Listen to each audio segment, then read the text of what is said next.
উত্তর Tripura Dharmanagar Tripura state cooperative ব্যাংকে সোমবার হঠাৎ ছাদের একটি অংশ ভেঙে পড়ে একাধিক গ্রাহক আহত হন।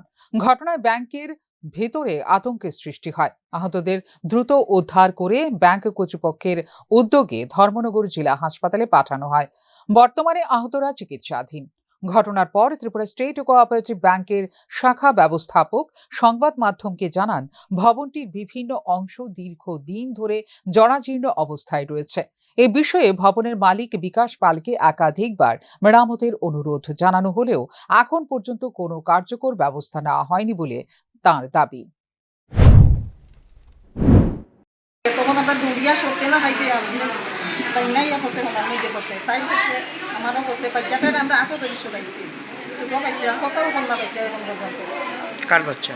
বাচ্চা আমার তো ওখানে আছে। আচ্ছা, আপনার মানে আপনার বইটা দিতে হয়েছে এখন। আচ্ছা, আপনার ক্ষতি কি হয়েছে এমনি? মালিকানা দিতে হয়েছে। আচ্ছা, আপনার নাম? আমার নাম সায়রা মিনা। বাসা কোথায়? হ্যাঁ, বাসা কোথায়? বাসা। ঘটনার পর ব্যাংকের নিরাপত্তা ব্যবস্থা ও ভবনের রক্ষণাবেক্ষণ নিয়ে প্রশ্ন ওঠা শুরু হয়ে গেছে। ফিউরো রিপোর্ট, নিউজ নাও।